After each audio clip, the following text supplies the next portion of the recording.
walaupun dianterin sampai daerah Pasar Minggu gitu.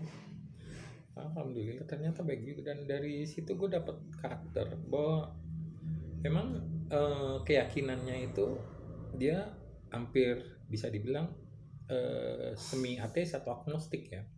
Tapi dia juga nggak setuju ateis juga. Dia percaya sama konsep ketuhanan. Tapi dia nggak percaya sama konsep keagamaan. Nah, gue sukanya sama si Coki Pardede nih, agnostik itu sebenarnya gimana ya kalau dalam Islam ya. Sedangkan keyakinan gue kan Muslim ya, Islam. Mungkin dia cuma 50% ya, 50% jadi Muslim dia. Bukan Muslim itu temennya, maksud gue dia setengahnya Muslim. Nah, gimana sih? Karena dalam keyakinan Muslim itu kan ada dua kalimat, itu disebut dua kalimat syahadat ya, persumpahan atau persaksian. Dua kalimat, yang kalimat pertama itu kan sebenarnya adalah keyakinannya si Coki, tiada Tuhan. Tapi nggak juga kan dia agnostik ya, dia percaya Tuhan, cuman dia nggak percaya sama konsep keagamaan, konsep agama gitu. Nah ini yang mungkin di kalimat kedua, tiada Tuhan. Tadinya dia percaya bahwa tiada Tuhan kecuali Allah dalam keyakinan kita sebagai Muslim. Nah, yang kalimat keduanya, dan aku bersaksi Muhammad itu utusan Allah. Nah, ini masalah Muhammad itu utusan Allah ini tinggal gimana caranya hidayah bisa masuk ke dalam, ya, bisa masuk ke dalam akalnya, akal budinya Coki, entah itu melalui Tetra Muslim. Sebenarnya Tetra Muslim punya kapasitas untuk itu karena dia walaupun belaga bego ya, tapi sebenarnya sangat cerdas sebagai Muslim, dan dia nggak saklek seperti kebanyakan Muslim lainnya ya. Dia mau bertoleransi. Saya makanya punya teman juga yang non Muslim jadi mitra saya, tapi sebagai mitra aja. Tapi dalam keyakinan saya ikut kajian, saya lebih suka kalau bahas masalah kematian, masalah-masalah yang dark gitu, yang blue, kok blue, masalah yang dark, yang gelap masa depan, terus masalah keyakinan itu ya cuman sama teman kajian, tentunya sama keluarga. Alhamdulillah saya punya keluarga yang mendukung saya gitu, walaupun kadang-kadang saya bikin materi joknya agak nyeleneh, tapi saya nggak berani masuk ke area abu-abu atau dark ya, area yang gelap, nggak berani sama sekali. Bahkan saya mengutuk ya, termasuk kalau misalnya si Coki bikin materi dark ya, tapi saya ngelihat materi darknya dia masih cerdas kok, walaupun kadang-kadang nyeleneh gitu ya. Kalau dalam etika atau adab ya, dia emang kurang ajar banget itu, kampret. Dia bukan kampret ya, cebong juga bukan ya, pokoknya kurang ajar banget lah. Saya sebenarnya pengen ngomong bangsat tapi nggak pantas, dia baik lah. Saya juga nggak pantas ngomong bangsat juga, dia baik lah. Karena ya itu tadi, dia pernah anterin saya, kemudian dia pernah ngerjain saya waktu di Indosiar, tapi dengan segala kemuliaannya dia, entah itu sombong atau apa ya gitu, dia nggak nyebut saya Pak Sidik kan. Ya tapi dia manggil saya Bapak ketika Tetra Muslim menggunduli kepala saya. Coki. Ya karena saya tahu kalau misalnya dia nyebut nama Pak Sidik berarti sama juga bantu saya pansos. Itu berlaku juga sama beberapa komika terkenal yang ketika tahu ada saya gitu, entah itu di foto atau entah itu saya bikin video lucu atau apalah gitu, tapi kayaknya belum pernah ya. Cuman ketika ada foto saya misalnya di komunitas stand up Indo Jakbar, itu ada tuh komik yang nggak mau nyebut nama saya, Bapak ini katanya. Bapak ini, sementara komik yang lainnya nyebut ini kan Pak Sidik Rijal. Ya saya tahu lah dia pernah nolongin saya juga si komika itu ya, karena kasus itu tadi, investor yang di Kalimantan Selatan bikin event ngasih dananya cuma 20%, seolah-olah dia udah ngasih semuanya si kampret PA itu. Bukan ya, dia kampret apa cebong sih. Pokoknya si PA itu seolah-olah udah ngasih gua duit 100%, padahal enggak, baru 20%. buat bikin event stand up comedy. Ya, pengalaman pahit ya. Nanti satu masa kita bahas itu ya. Intinya si komik ini nolong gue karena gue bermasalah dengan salah satu komik junior yang udah senior. Waduh, nih Otesha. Gue sayang banget sama Otesha. Tahu kan ya, dia kebetulan pernah juara juga di Akademi Pelawak Indonesia ya. Tapi ya sebelum konflik itu terjadi, kami sering jalan saya Otesha karena rumahnya kan deket dengan rumah saya, rumah orang tuanya. Anterin, saya jemput pakai motor supaya bisa tampil open mic gitu kan. Entah itu di kafe di mana. Tapi setelah negara api datang ya Allah, hubungan hilang renggang, main maki-makian sampai se-Indonesia loh, komik se-Indonesia mempermasalahkan. Ya Allah ya Robby, lihat itu komika senior udah tua bangka ngebully komika muda. Ya Allah, kesannya kayak saya jahat banget gitu, jadi antagonis banget. Ya tapi terlepas dari masalah itu tetap sayang sama Otesha karena biar bagaimanapun dia gambaran masa muda saya yang tidak pernah saya lalui. Wah, tidak pernah. Saya berharap dia bakalan jadi komik terkenal, cuman karena sekarang dia udah pindah jauh ya, nggak tinggal di Jakarta Timur lagi. Tapi dia masih tetap dekat sama Pancatis. Nah, kalau kalian mau tahu dari mana saya belajar stand up comedy, ya saya belajar stand up comedy dari beberapa orang besar ya. Yang pertama itu ya ketika saya ikut stand up comedy ya saya belajar dari televisi YouTube. Dan kemudian saya nonton terus yang pertama itu kalau nggak salah Suci 3, saya nggak belajar sama sekali tuh. Ketika Radit melemparkan game yang untuk bikin one liner, saya nggak tahu one liner tuh one liner, dalam pikiran saya itu satu garis gitu kan. Nah, taunya one liner itu ya kalimat, satu kalimat doang, joke satu kalimat yang super, yang saya baru tahu paham ketika saya belajar dari internet.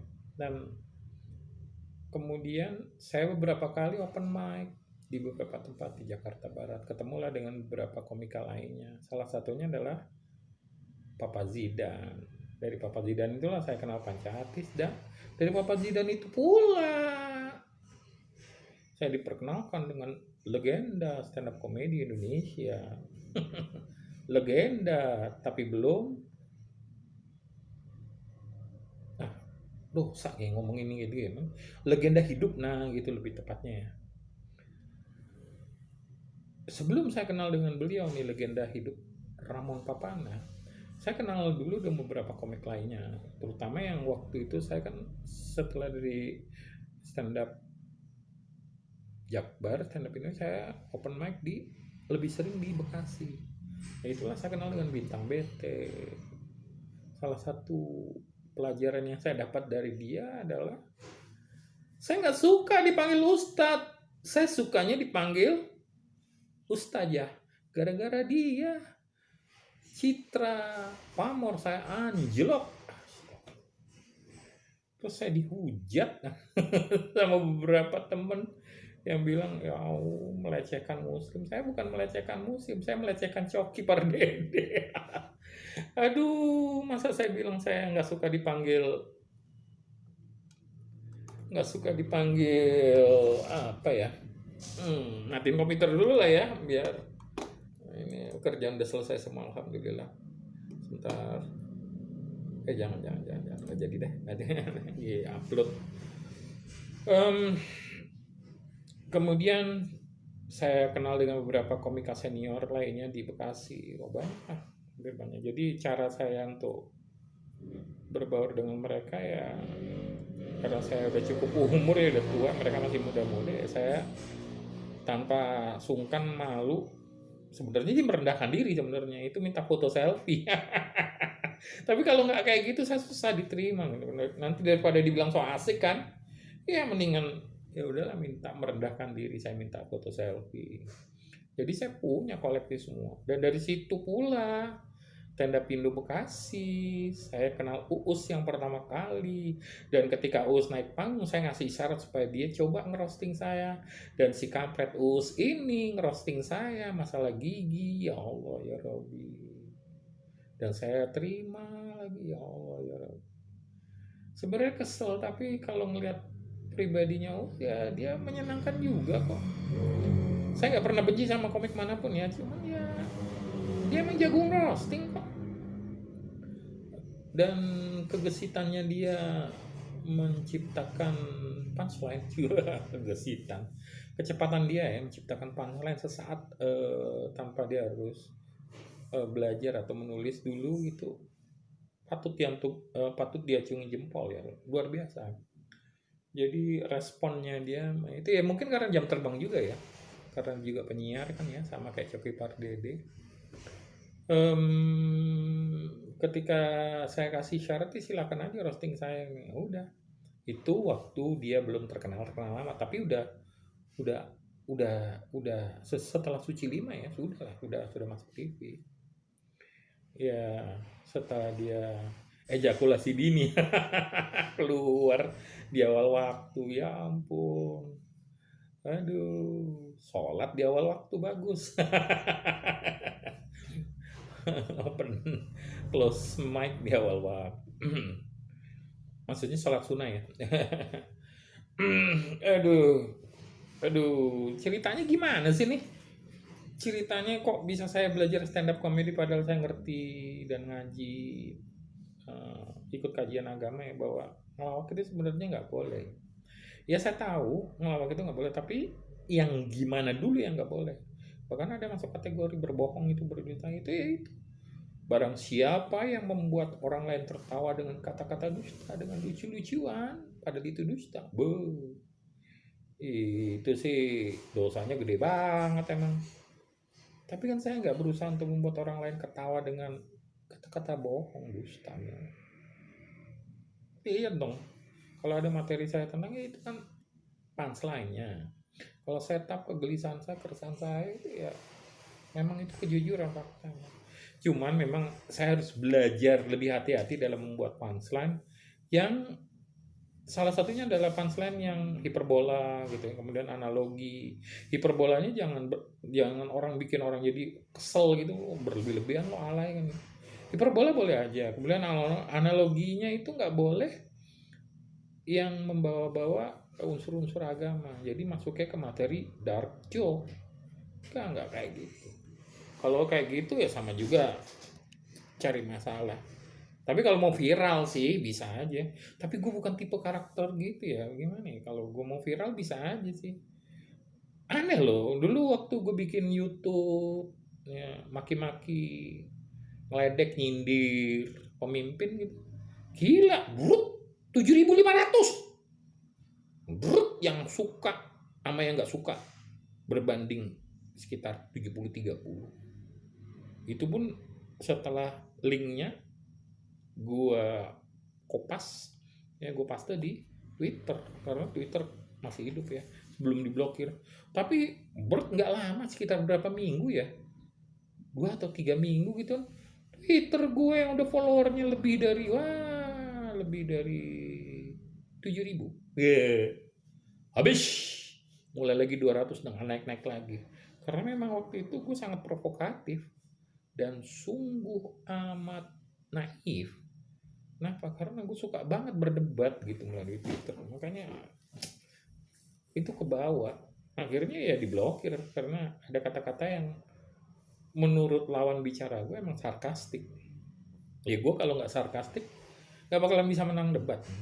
Padahal gue dilarang untuk berdebat sebenarnya, iya. Tapi ya gimana ya? Kalau nggak debat kayaknya rasanya tuh kayak makan garam tanpa bakso. Kan garam tanpa bakso.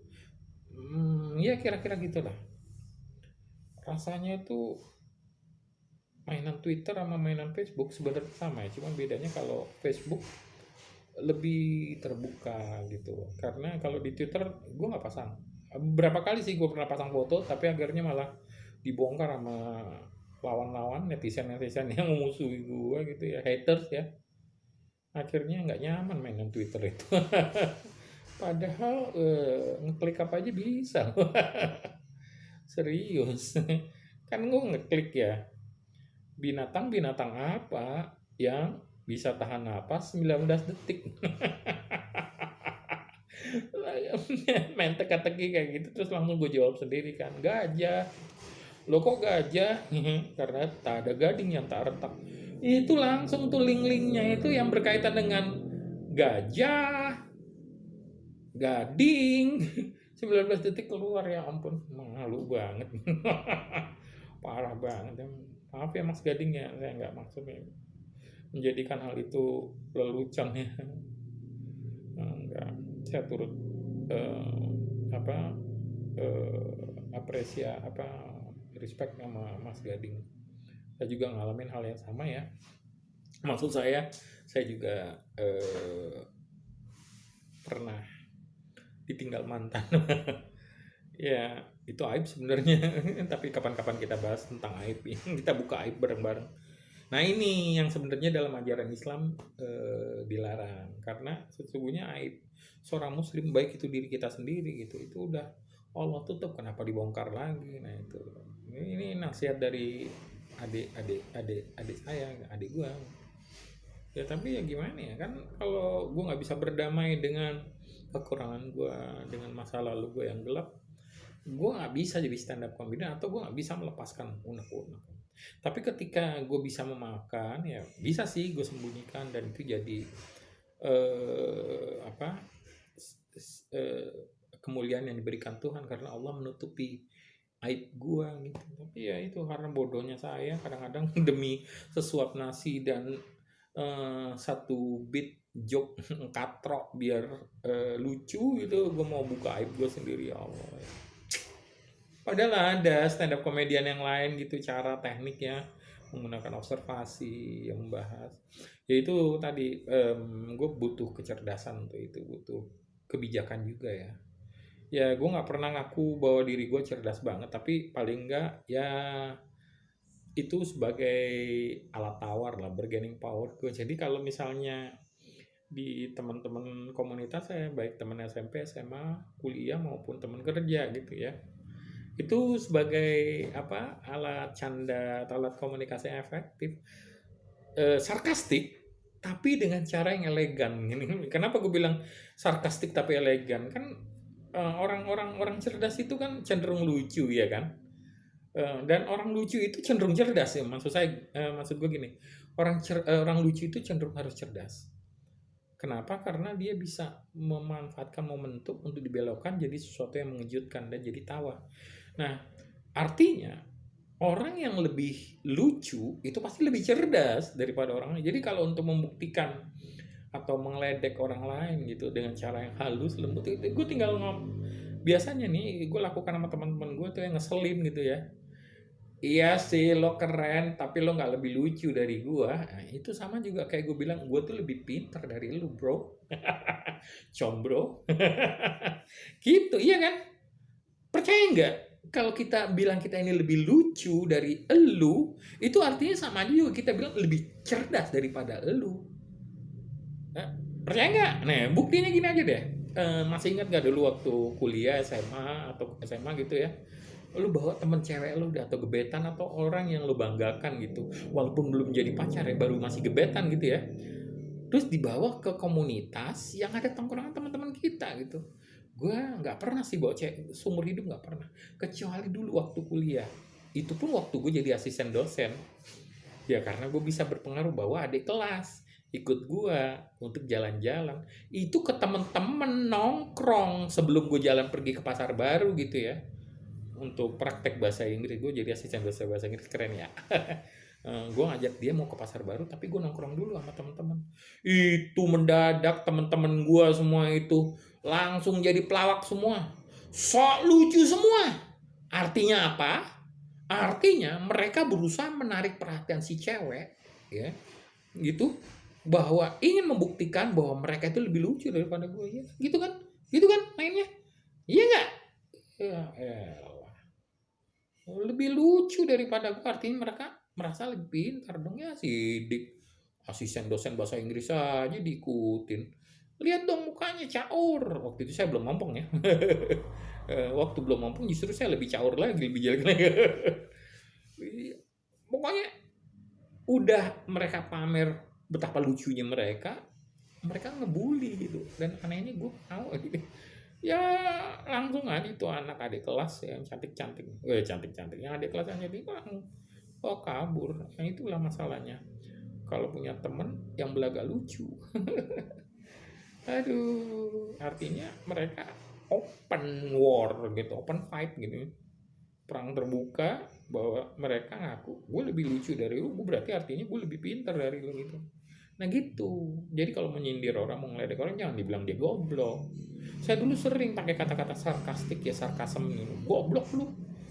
Aduh, itu penyakit saya, astagfirullahaladzim. Makanya saya nggak mau ngulang lagi ya. Harusnya kan nggak pantas ya ngomong goblok ya, kasar. Harusnya bilang aja gue lebih lucu daripada lu. Pukulan telak. Gue lebih lucu daripada lu. Lu siapa sih? So asik banget. Ini masalah so asik nih. Sering banget itu teman-teman di Facebook itu. Tatap muka nggak pernah. Kenal juga nggak pernah. Tapi so akrab gitu, so ngebully gitu. Ya Allah, ya Rabbi. Pengen nabok. Dia nggak tahu kalau umur gue udah tua. Senior udah gitu dia baru belajar stand up comedy. Ya oke lah. Dia mungkin bisa naik ke panggung. Tapi ya ampun. Kan setidak-tidaknya gue lebih tua ya, lebih dulu paham nih, atau ya gue nggak lebih pintar mungkin ya, tapi kan gue lebih dulu tahu, dan gue lebih tua lah nih, nggak ada adabnya banget ini si kampret nih. Astagfirullahaladzim, tuh kan gue jadi ngomong kampret lagi kan, pas kontrol. Aduh, untung ada R-nya. Maksud gue ada tuh netizen gitu ya, nggak punya malu gitu ya, ngomong sama gue langsung ngomongnya kasar gitu. Mending kalau ngomong dia nyebut alat-alat vital gitu, kayak kulkas gitu, lemari es, handphone, gadget. Ini kan alat vital itu, kayak nggak punya otak gitu. Ya gue bales kan, ya tolong lo so asik banget. Nah itu sarkasnya keluar gitu, so asik banget deh. Lu bisa bayangin nggak kalau ketemu sama kayak gitu, pinginnya gimana, nyubit gitu loh, tau nggak lo, pankreasnya gitu cepot gitu ya, pakai tang gitu. Atau nggak paling nggak pingin banget deh kepalanya diputer gitu kayak bohlam gitu, ceplok. Atau yang paling lembut gitu, doain aja lah ya masuk surga kalau bisa nanti malam. Besokannya enggak. Artinya gini, kekurangan dari media sosial yang bisa mempercepat orang untuk menunjukkan eksistensi dirinya itu adalah menyebabkan privasi kita kehilangan perisai, sehingga orang mudah masuk ke dalam ranah privat kita, ranah pribadi kita. Nah pada saat itulah karena nggak pernah tatap muka ya, nggak tahu karakter pribadi, karena orang sebenarnya dinilai kan bukan hanya dari tulisan atau dari foto-foto aja gitu kan ya. Yang dilihat itu adalah tone suara, karakter, bahasa tubuh ya kan. Ada inner ID gitu ya, inner, entah itu inner beauty kayak inner the worstness, apa itulah, keburukan. Inner badness. Inner beauty, kecantikan dari dalam atau keburukan dari dalam yang nggak terlihat dalam bahasa tulisan, bahasa visual gitu. Itu hanya bisa dilihat kalau kita tatap muka. Nah itu ketemu sama netizen yang nggak pernah tatap muka tapi laganya so asik gitu, so akrab, langsung ngomong kotor, bener deh, ya Allah ya Rabbi. Yang kayak gitu masih anak muda lagi. Aduh, mending kalau badannya gede, keker gitu, udah kecil mungil, ya Allah ya Rabbi. Saya nggak, bukan saya sombong karena badan saya besar atau enggak. Bukan gitu maksud saya. Nggak ada respectnya gitu loh. Kalaupun dia badannya besar kayak Uus gitu ya, atau kayak Deddy Corbuzier gitu, nggak sepantasnya juga kan. Songong itu so asik. Toh mereka kayak orang kayak Uus, kayak Deddy Corbuzier nggak pernah so asik. Nggak pernah apa tuh ngomong kotor atau apa. Mereka etika adabnya juga ada. Atau orang sebesar Syah Ali Jaber ya, itu orang luar biasa besar, gagah, besar, tampan pula. tapi pribadinya lembut. Iya kan? Kenapa orang kayak gitu malah dipanggil sama Allah, diangkat nih. Dan saya suka beliau gitu, dengan kebesarannya dia, tusuk lengannya cuma ditangkis begini aja, mental itu anak, pisaunya mental. Ya walaupun selamat, tapi kan lukanya lumayan parah juga ya, yang nggak terlalu parah sih, tapi itu menunjukkan betapa perkasanya dia. Tapi Allah berkehendak lain, nggak lama setelah beliau gitu segitu beliau pergi ya. Innalillahi wa inna ilaihi rajiun. Tuh gitu Om Deddy Corbuzier. Aduh, udah lama masuk Islam masih aja ngomong innalillahinya salah. Masa Om Deddy Corbuzier ngomong innalillahi wa innalillahi, gimana sih? Belajar, Om. Jangan menang gede otot doang. Yang benar itu pelafalannya itu adalah inna lillahi. Sesungguhnya kita ini dari lillah, dari Allah datangnya. Wa inna, dan sesungguhnya ilaihi. Kita akan kepadanya datang. Kembali kepadanya, ilaihi, bukan lillahi lagi. Om Deddy Corbuzier. Aduh, untung aja itu video ditujukan pada orang yang saya sangat hormati. Tapi tetap salah pengucapannya, Om Deddy. Kok manggilnya Om sih, harusnya manggilnya Bang Deddy ya, Bang Deddy Corbuzier. Umurnya mungkin saya sama dia masih tuan saya lagi. Menang otot aja. Kenapa saya ngomong kayak gini ya? Bukan pansos, bukan. Saya memperbaiki karena kita sesama muslim. Om Deddy udah terkenal ngetop dan mengucapkan turut bela sungkawa serta kalimat apa tuh? Kalimat eh, inna lillahi wa inna ilaihi tarji ya, kalimat tarji. Inna lillahi